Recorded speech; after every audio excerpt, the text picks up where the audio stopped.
Right, everyone, it's Sunday night. We are on 67 Hail Hail YouTube channel. We're also coming to you audio only on the Grand Old podcast feed. We have Stevie and John giving up their Sunday nights to chat about Celtic. It's easy at the moment, lads, when all of this wonderful January stuff is coming. John, we didn't think it could get much better, but it seems like on the 9th of January, we're closing in on potentially our 5th signing of the month. So it is to be believed, Hamish, Riley McGree of Charlotte FC in Major League Soccer. It's a kind of strange one because Charlotte have never played a competitive game. They're an expansion team in MLS this year, and Riley McGree might never pull on their jersey in a game. He's been on loan at Birmingham City from there. By all accounts, has done well there, and another player known to Ange, which is what gives me hope here. I'm not sure if people know this, but I'm no expert on Riley McGree at all. But what I gained from looking at him today was that Ange called him up to the Australia squad back in 2017 when he was still a teenager. He'd only played a handful of games in Australia, didn't win a cap under Ange, but Ange has seen this player up close. He knows him. He's had a kind of storied journey through different countries, from Australia to Belgium to England to America. Ange likes a bit of that. So there's a few factors here that I think could be a good deal for Celtic. I don't actually know much about the player himself, in terms of his ability. I know he's an attacking midfielder, and we'll just have to wait and see in this. But yeah, it seems a goer because when there's reports on both sides of things, that's kind of when you get a sense that it might be happening. There was a report in England earlier today, and that was followed up with a report from The Athletic in the USA later on. So all systems go on that front. You're not an expert, I'm not an expert, so that's why we got Stevie in. You've been watching Riley McGree, I think, since he was 4 or 5 years old, Stevie, so take it away, mate. Don't do this to me, please. We're live, and I was already very nervous about speaking. I'm very careful to come on here, and obviously not come across as patronising. I'm just the same fan like everyone else. I feel like Chris Kamara a bit when Jeff Sterling said there's been a goal. What's happened? I'm just here going, I don't know. I don't have a clue. But the main thing I take away from it is that the manager trusts him and the manager knows about him. And if he's good enough for Ange, then by all accounts he's good enough for the three of us. And I don't know if it's true or not, but the one thing that I did note that I've got written down here, I don't know if it's true or I don't know if it is, a work, shall we say. But am I right in saying Birmingham fans were trying to capture him so he didn't go on a plane? Or was that Vince Regari at it there? I've not heard that one, to be honest, mate. Stevie, right, you put me in the spot there. I haven't actually heard that one. I do know he was.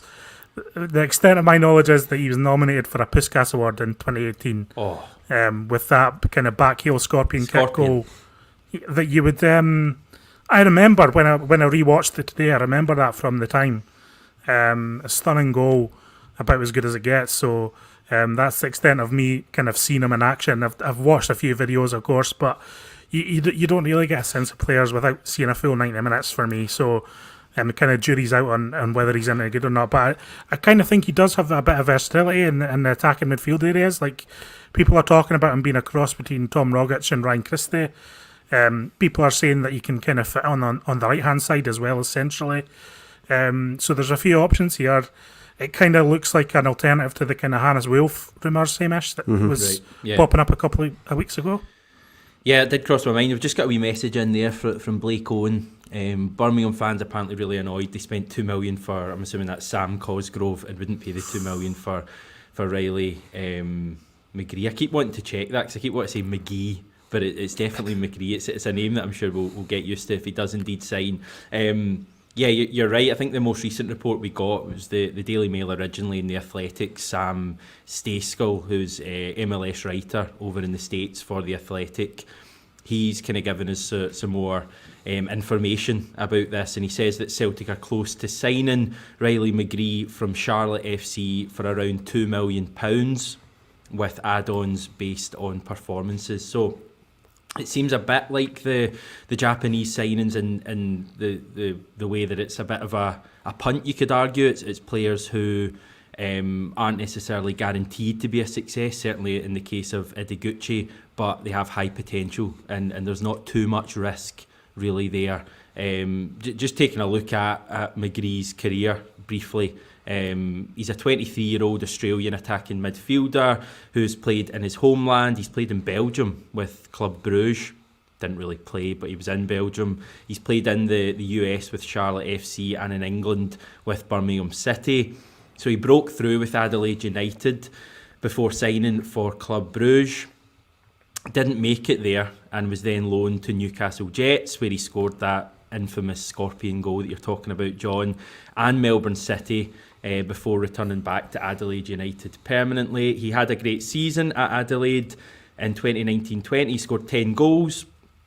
That earned him a move to the MLS expansion side Charlotte FC, and it seemed a bit of a strange move, that one, going to a kind of new MLS side when you were doing so well in the A-League. He was then immediately loaned to Birmingham City in the English Championship, made his debut for them on October the 17th, 2020, and played with them all the way through until just before Christmas there, when he returned back to America, and then Celtic swooped in.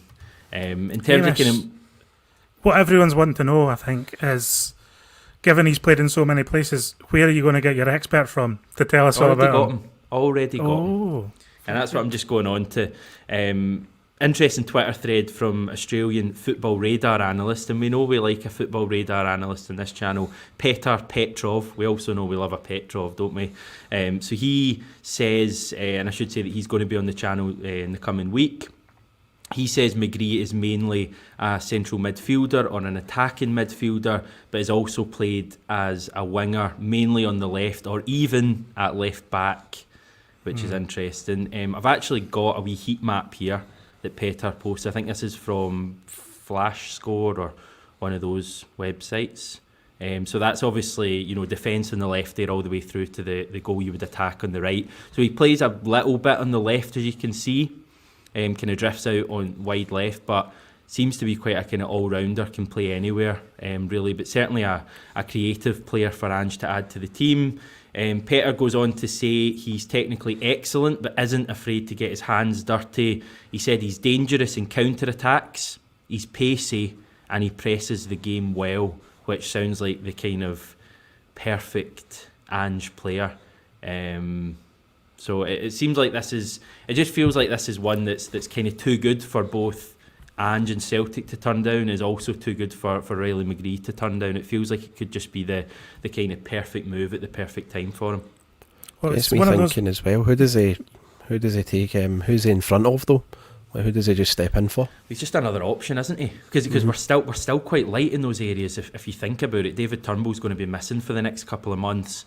We don't know what the situation's going to be for Tynecastle and Dundee United in the derby with the likes of Hatate. So he's just another option to have in there, I think. And with the amount of games we play, that's not a bad thing. Seems like a player in desperate need of a home, kind of a permanent home. A lot of players, especially if they've got high potential, can find themselves kind of bouncing about different clubs, different countries. I'm not comparing the two in terms of what kind of players they are, but we've seen that with Patrick Roberts bouncing around places. The thing about McGree is that he seems to have done a decent job wherever he's been loaned to. It's not like he's really struggled when he's gone places. But I think finding a permanent home under a manager like Ange Postecoglou is a pretty good scenario for him. And if he's got high potential and if he's as good as some of these people are saying, then obviously it's a good thing for Celtic too. Yeah, that one we just got in there from Snowman. If there was one Aussie player I'd want Celtic to sign, it's Riley McGree or Socceroos, which future Aussies to look out for. They always say Riley McGree, and it was interesting. Khalil Kayal, who we follow on Twitter, quite prominent on Twitter, actually, when he heard that McGree was going to leave Birmingham City, he actually pondered whether Ange would move for him. So it seems like one that the Aussies have seen coming. And it seems like one that's going to happen, and it is just another option for us to bring in. Do we think that kind of puts to bed the Wolf chat then? Yeah, I mean, we've already signed Hatate. We've got Maeda as well, who's going to be an attacker. Though I do think he's going to be more of a central striker in the vein of Kyogo. Even Ideguchi, who plays in a deeper role, that's another midfield option. There's only three central midfield, positions. So at some point, even if you're moving Ismaila Soro on, there's an awful lot of players for three positions.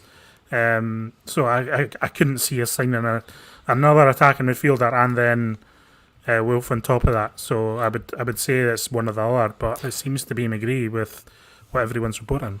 To weigh in with that one as well, I think I read on Friday that Trabzonspor were putting in a bid for Hannes Wolf as well. And when it comes to the amount of money that Turkish clubs can throw at gifted players, I don't think we can compete with that. So it's fair to say that's out the window. There's a team running away with the Turkish league. I'm just checking if it is Trabzonspor. Yeah, they're 10 points clear, so they're heading for Champions League football guaranteed next season. So that's quite an attractive team. Wolf seems like he's maybe a step or two above McGree at the moment. He's certainly a more exciting signing, I would say, but maybe it's just a case of Ange wanting to go with someone he knows and can make better as well. And the Birmingham City fans seem to absolutely love this guy, and that's not a bad level really. English Championship, that's the kind of level that Celtic have signed from in the past and have had success from in the past, Stevie. Yeah, I think as well, Hamish, you look at that with Hannes Wolf and you look at Riley McGree. Riley McGree will be moving because he's hungry and he wants to impress, a guy like Ange, whereas Hannes Wolf could be more financially motivated. I think out of the two players, if you asked Ange, you're looking for a player to improve, and you're looking for a player who is wanting to maybe go for financial reasons. Ange is only going to want one of them, Sono, but one he'd rather work with, and that would definitely be McGree. What's next here? Like, I feel like this has come out of the blue a little bit. I wasn't expecting us to make another multi-million pound signing this week. I certainly wasn't expecting it to be another attacking midfielder. What's next with the squad here? Celtic seem to be pulling stuff out of the hat. Catching is out, John. It's no fair. Defender or what's your gut feeling here? Well, we love a wee transfer rumour, and this is about as rumoury as a rumour can get. Lanky 67. Apparently Ange is looking at a left back and he plays for Barnsley. If we're going to start picking rumours from the chat, there's already someone slagging me for talking rubbish, so you can maybe put that one up. That's another rumour going the rounds, apparently. Yeah, I know a Greek guy who's good for some whoppers as well, John. Yeah. Is Lanky 67 just got a dartboard out, and he's got one dartboard with like a position and another dartboard with a team? I mean, anyone could just say we're wanting a centre mid from Crewe or something like that. In serious answer to your question, I think Angel will probably want another defender of some sort, a left back possibly, because I know we come to blows every time we mention left back, but even if Greg Taylor is the answer, we're still light in that area. If Bolly's going to leave, Adam Montgomery isn't a viable option right now, and anyway he's been playing further up the park, so left back is an area we should sign someone. What about Liam Scales though? I think he's a good option. Liam Scales is a good player, but even then you've only really got two, and I would argue maybe neither of them are absolutely the answer. I would say Bolingoli is going to be moved on, hopefully. You've got Adam Montgomery as well. I'm not that stressed out about the left back area, certainly not as much as other people. I know Greg Taylor hasn't convinced everyone. I'm not saying he's the answer in terms of a long-term thing. I'm just saying, like, in this team right now, I'm not too worried about Greg Taylor. You're looking at goalkeeper, like after Hart, do you really want Scott Bain coming into the team? There's chat that we're moving on Barkas, so you could probably make a case at almost every position in the squad, even now, even though we've made 4 or 5 signings. We've signed Johnny Kenny. I know he'll be for the Celtic B team, but it's a strange one. I just don't know what's going to happen next. What do we think about second choice goalkeeper Dermot? Wonder if that's Mr. Desmond there bringing it up. If it is, get some more money out and get as a keeper. Would you sign someone for the Premiership? Someone like Siegrist or the other one I really likes, the Livingston keeper. Whose name I've now forgotten. You like him so much you don't know his name? Eastern European name. So someone help me out in the chat. Is it not Max Stryjek? Stryjek, that's it, yeah. So one of them, do you think they're a kind of step up on Scott Bain, or is it really that big an issue? Scott Bain's an alright number 2. He's alright, but you want someone that, again, really pushing Joe Hart. really pushing Joe Hart, because Joe Hart now is deservedly the number one, Hamish, but Joe Hart has a bad bout of form. We always want every one of your first choice players looking over their shoulder. I keep saying time and time again, it's a great position for us to be in as a club and for the manager too. And I think Siegrist would be a brilliant number 2 for us. He's a goalkeeper consistently, certainly in this league that I've watched, and I'm always impressed with. So I think it'd be a good option for him. And as well, you'd imagine with Siegrist as well, he would have the ambition to say, well, he could actually maybe see himself as number 1 and push Joe Hart. It'd be a good option to have. You need a goalkeeper who's coming in. I get the impression, this may be extremely harsh, but you get the impression with some second choice goalkeepers that they're happy just to be a number 2. You want a guy coming in who can say, Joe Hart, better than that guy, I can be a number 1. What about David Marshall? No. Decent number 2, I suppose. Would he just come to be a number 2? Yeah, I don't think I think he's going to be leaving Derby, so just floating it, just putting it out there, so to speak. I'd rather someone a bit younger, no? Aye, Siegrist is 29. Like Joe Marshall will be coming up for 37. You want somebody still coming into, because 30 is young for a goalkeeper as well. You look at Joe Hart, 34. So I'd preferably have somebody coming in who's maybe 29, 30, and still got a few years there to, give Hart an option to look over his shoulder all the time. Yeah. What about if Stephen Welsh leaves the club? Then will we need to bring in a centre back at that stage? Well, definitely if he leaves. Yeah. I mean, I'm looking at that just now, and obviously there's no guarantees over Julian, although he's back in training. You've got to hope and have some faith that he'll be back at some point. But yeah, I mean, if Welsh did leave, there's chat that Udinese are going to be coming back with second and third bids for him and all this kind of patter. Then you would definitely need another central option there for the second half of the season. We're playing games in 3 competitions, hopefully going pretty far in the Scottish Cup and the Conference League. So there's going to be a lot of games to be played, and I think that's what Ange is at here, and that's why we're signing, another midfielder, because I think he acknowledged, and he basically said that we didn't have the squad, and he was using players more than he would like, and it was putting too much load on them. And that's why we're seeing so many muscle injuries. So if the answer to that is making a couple of signings that he trusts for a couple of £1 million each, then that seems ideal. Yeah, we'll come on to the players returning to training and Ange's 10-11 minute Celtic TV interview in a wee second. Just before that, Stevie, you'd tweet just before you came on with regards to Stephen Welsh. Sorry to publicise your Twitter there. I know you like to keep that hidden a little bit. But you did tweet saying, Stephen Welsh is potentially just the second player to move from Celtic to Serie A. I think we established that Boric in 2010 went to Fiorentina, and also Massimo Donati went to Bari, I think, the previous summer. But I'm here to tell you that there's actually been a third player sold to a Serie A side in the 21st century. And you will barely know his name. You will know his name, but he didn't make a first team appearance for Celtic, and I don't think either of you will get it, but let's see if anyone in the chat can get it. We actually sold a third player to a Serie A side, and they were quite a big Serie A side in the 21st century, but it was hardly massive news. He wasn't a first team player, but yes, Stephen Welsh. Stevie, what would you sell Stephen Welsh at? What price? Certainly a couple of million as well. I mean, first off, I wouldn't be selling him now. I think it'd be mad. But if I came in and said, Mr. Udinese, I'll give you 10 million. All right, okay, that's different. You would sell. I can't see. I was looking at Udinese, but right with a sort of transfer history and sort of the players they go after. They buy young, so they buy in players around 2 to 3 million. So that's typically what they've been doing. And their average age, I believe, is 25 for their team.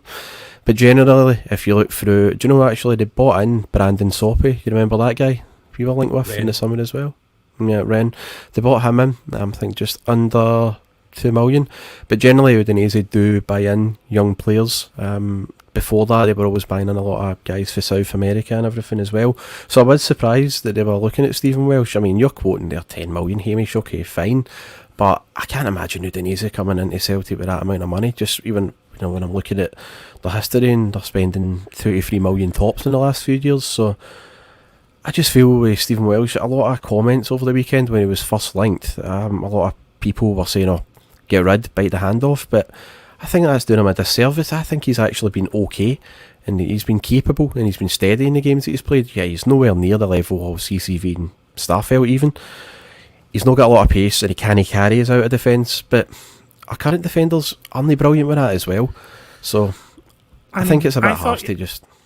I thought he was getting better at that, carrying the ball of defence. He had that kind of period where he was more regular towards the start of the season, and I felt like I could see improvement in his game. So I wouldn't be too quick to dismiss him and just send him back in because he's not playing right now. I agree with you, Stevie.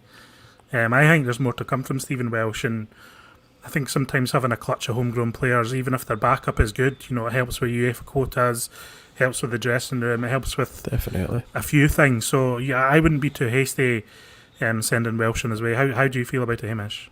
Yeah, no, I'm completely happy to keep him at the club. I think we should be looking to keep our best young players. I actually think he's grown a lot over the last 4 or 5 weeks before the break. I think the games he played, he looked far more assured, and I actually think he's gone under the radar a little bit as a really good performer. People have been talking about players like CCV and rightly so, and Ralston as well, but I think Stephen Welsh has actually come on to a really good game, and I think he's become quite a good backup player. Will he ever be a total first choice for Celtic? Possibly. If he stays at the club and keeps developing, I've got my doubts about that. I think he might always be a backup player, but there's nothing wrong with that at all. There's nothing wrong with being a Celtic, third choice centre back who can step in when needs be. Could we ever say that about Anthony Ralston as well, though? So exactly, you don't know what's round the corner. I wanted to also touch on, sorry Hamish, I know you've probably got a schedule here, but just quickly as well, when we're talking about like Stephen Welsh too, like see when it comes to his threat for corners and set pieces, like not last season against Motherwell, but against Hearts and against Betis this season, I think I'm right in saying out of all defenders he's been the most successful in terms of goals from set pieces as well, and that includes CCV and Starfelt. So you've got to take that into consideration. I wouldn't just be happy just to see the back of him. I think there's definitely a player there that can improve. So that's my shtick on Welsh finished. Yeah, my only point was, he's a good player and he certainly has potential. But if Udinese come in with like 10 million, you're probably selling him for that. Let's be honest. But if it's 4, 5, even 6 million, I don't see the point in that. I think he's too good and is only going to get better. Yep, I agree. Yep. Same. A couple of people saying Liam Henderson. You are wrong, because Liam Henderson went to Serie B, Barry. It was a Serie A side that I'm talking about. So keep trying, everyone. Someone said Leo Fassan as well. He went to a lower league Italian side. I think they were called Triestina. So we saw Ange in action the other day, back for the first time this year. He gave quite a lengthy interview, I thought, to Celtic TV on the day that Celtic returned with 3 new signings, with about 5 or 6 players back from injury. What a buzz, lads. Saturday morning, was expecting to have to wait till tomorrow morning to see them back. But they all returned. We saw the 3 Japanese players in action and training. We saw Karamoko, we saw Chris Julian, we saw Jota back in training. Did we? I don't know if Jota was there. Jota was there. I missed that if it was true, but Jack unless someone else has got a wee George Michael thing going on during the break, it was definitely Jota. I'm with John here. I didn't see Jota. Someone in the chat, back me up. Jota was back. I definitely saw a photo. Brilliant if this was another whopper after you. I definitely saw him. But anyway, we're going to body the league in this second half of the season, aren't we, John? I don't know if we're going to body it, Hamish. I don't want to make any hasty predictions, but it was good to see. If you count the players that I counted anyway, if you count them and the 3 Japanese players, there was an extra 9 people in Celtic training in that Lennoxtown footage compared to the week against St Mirren and St Johnstone, which is just huge. And I'm even talking about players like Joe Hart and Callum McGregor who missed matches just before the break. there's big players coming back. I think we're going to have a really strong squad for this Hibs game coming up a week on Monday. I think even just having someone like Giakoumakis back, Kyogo will be hopefully around the corner and ready for it as well. I think Ange finally has options, and with the arrival of the 3 Japanese boys, it's kind of like suddenly we don't have any kind of depth issues, we don't have any rotation issues. I mean, I suddenly feel much better about everything. Yeah, I mean, next Monday's going to be amazing, Stevie, isn't it? Especially if we can get fans in. Yeah, it's the big one for us all, isn't it? Just getting the announcement of a capacity at Celtic Park again. I've missed it. I've missed Celtic, just like everyone else, and it's going to be a brilliant feeling to get back to Celtic Park and see this team again.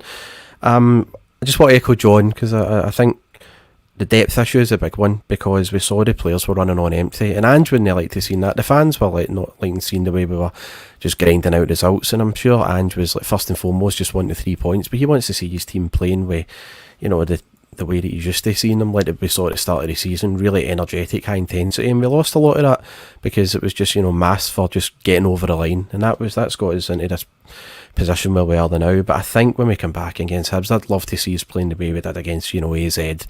Yeah, first off, a win is all we're after, but if we can do that playing the free flowing attacking football like we saw against AZ, like we saw against Hearts at the start of the season, Dundee as well, St Mirren, that would be great. And I'm really excited to see these new guys. I mean, I've not shut up about Hatate. I was stressing out because he was the last to get announced. You guys know what I was like in the chat, but now they're all here. Stevie, he's been announced. I know, I was just worrying about why it was taking so long for him, and I know there was logical reasons for that, okay, and I understand that it wasn't a big massive conspiracy to noise me up. I was just desperate to see what number he was going to be, to see him sort of settled here in Glasgow, and I'm just really excited to see not only the 3 new guys but the team in general re-energised and refocused after the break.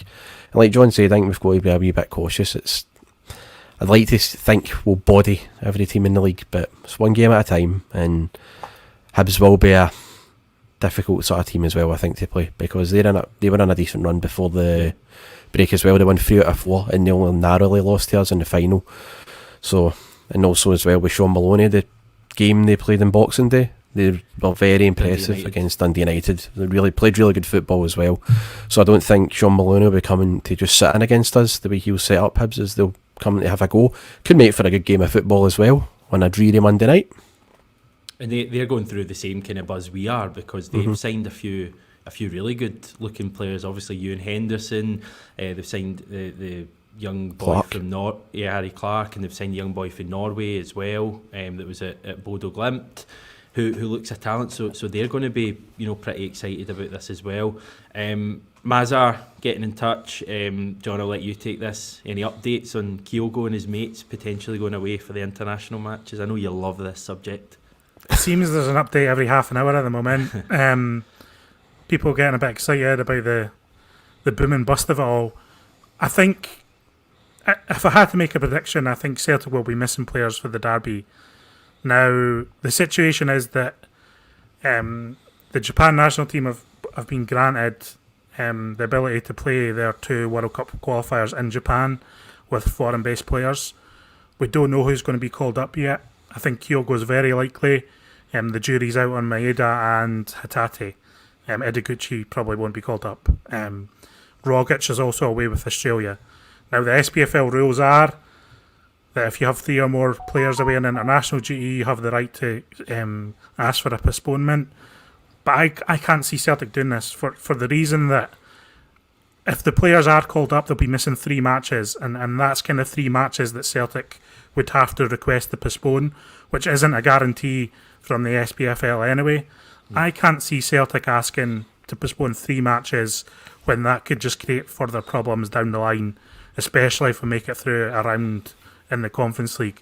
I think it comes to a point of be careful what you wish for, and you're just kind of making problems for yourself. That feels like the situation at the moment. So I would expect us to be playing, us to be missing 2 or 3 players for this Japan game. Just laughing. Did you mean to quote Brendan Rodgers there? With just be careful what you wish for. Incredible work. But yeah, that is the situation. Yeah. We don't know when they're going to be announced or called up, and if they are, I would expect Celtic to just take on the chin, to quote another Celtic manager. It's it's we've just not got the midweeks. I think our next free midweek is like the middle of March or something like that. And can you be cheeky and just request one game? I suppose Well, the SPFL wouldn't go for that, would they? I don't think we'd get away with that. I think that's maybe taken a bit too far. As much as I would love to annoy the Rangers fans, I don't think would quite get away with that one. But nothing is impossible the way Peter Lawwell still controls Scottish football, lads. So we'll see how it goes. Right, Alan Wikipedia Williams has found the correct answer to my questions. Luka Santonic. Was he not a centre back or a left back? I think he was a holding midfielder, but I could be wrong. He went to AC Milan, believe it or not. We signed him from AC Milan and also sent him back to AC Milan permanently. Don't know what he's doing with his career now, but congratulations, Luca, if you're watching, you're the correct answer. So well done. And a nice bit of news there, lovely bit of news here from Paul McMahon. Loving the content, keep it up. Also, just a wee shout out, my first wee boy born today into the Celtic family. Disappointed if the wee man's name isn't Kyogo, but there we go. What if it's Hamish? What if he's named them after you? Just loves the Congratulations, channel Paul. so much. Very Yep, good. congratulations to Paul. Excellent news, mate. Congratulations about that. Ange, the other night, John, we know you love Ange in general. Have you changed your tune at all on Twitter since you found out that he potentially has a burner account?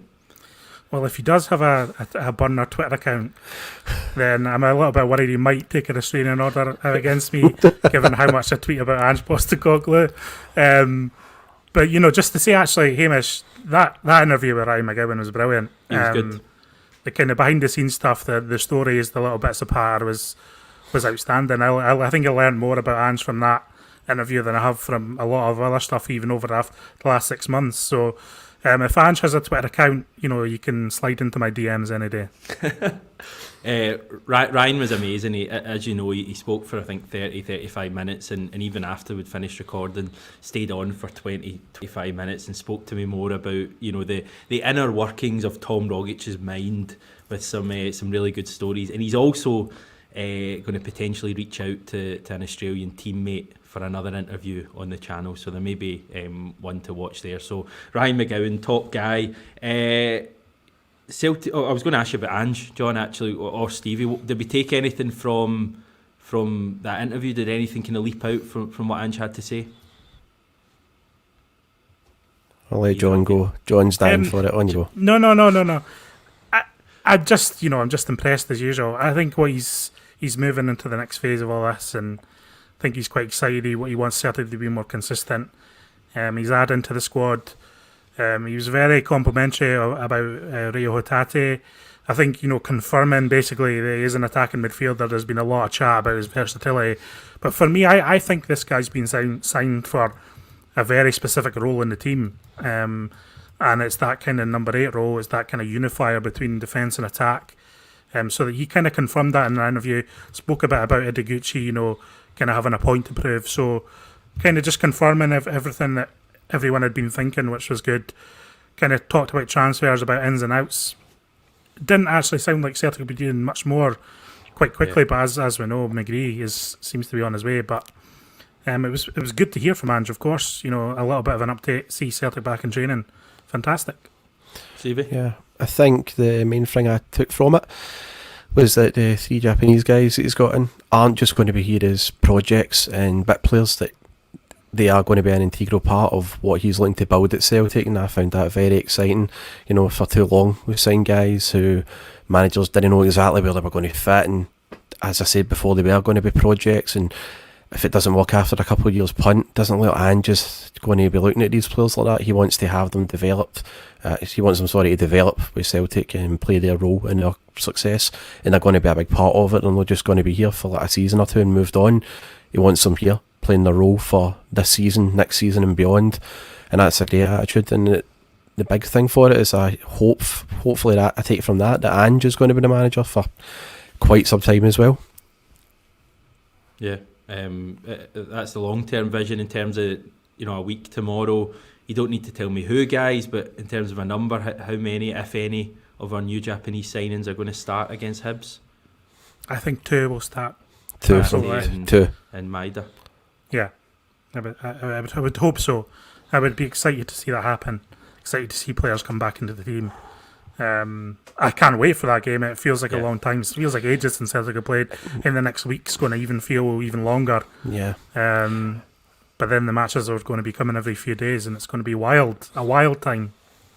Yeah, it feels like the longest winter break. So, and I know it get brought forward. Thanks, guys, once more. But also, it just feels as if it's been forever, doesn't it? I think it's because now, like the position we're in compared to last season too, we're now enjoying just seeing Celtic again, and we're getting a lot of pleasure out of watching the team. It's a likeable manager, likeable bunch of players, and we're all rooting for every one of them. So we're dying to see them back in action, and I think that's how it feels like it's dragging in. But yep, well, this time next week it'll feel like Christmas all over again for the 3 years. It deserves a full Celtic Park. I know that's out with the control of us and even Celtic, but the match, Celtic v Hibs, the return of Sean Maloney, a big match in the calendar. Anytime we play Hibs, it's a big game with all these new signings.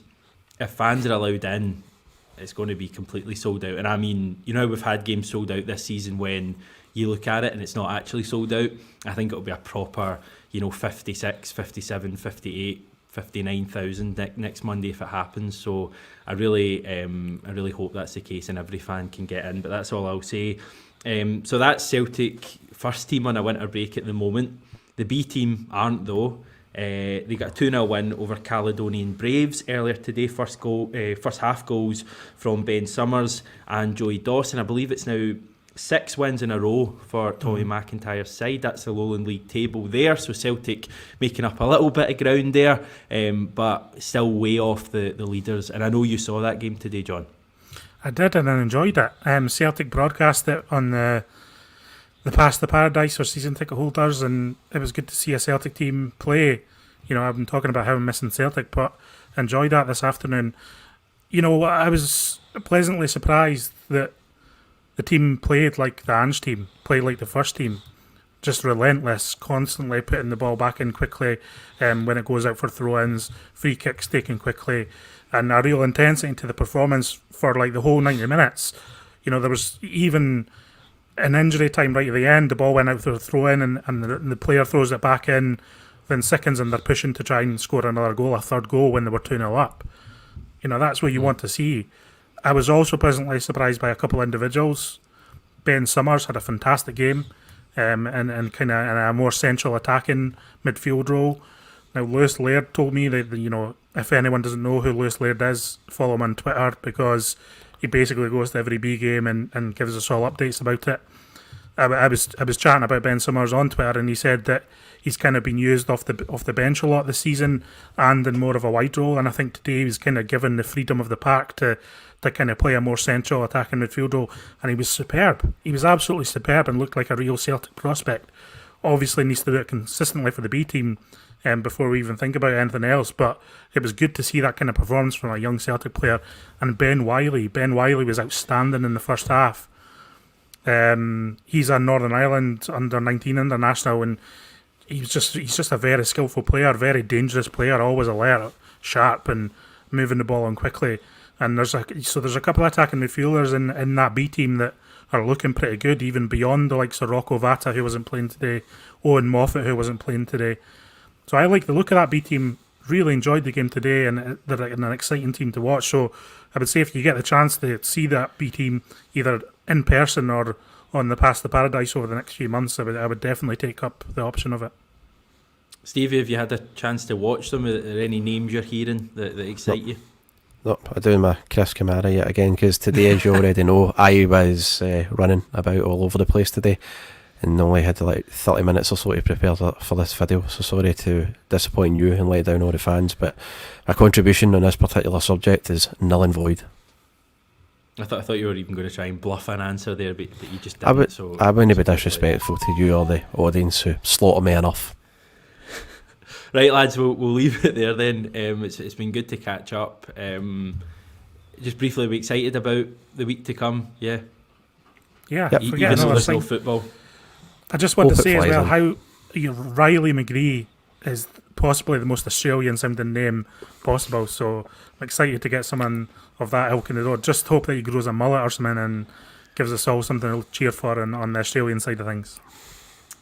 Excellent. Well, we will have news for you, hopefully, of the signing of Riley McGree. At some stage, we'll certainly have an interview for you as well. Loads coming. I think we've got Scott McDonald back on the channel this week as well. Obviously, building up to the big Hibs game next week. So stay with us on 67 Hail Hail. Give us a wee sub if you've not done it yet. That's always appreciated. And we'll chat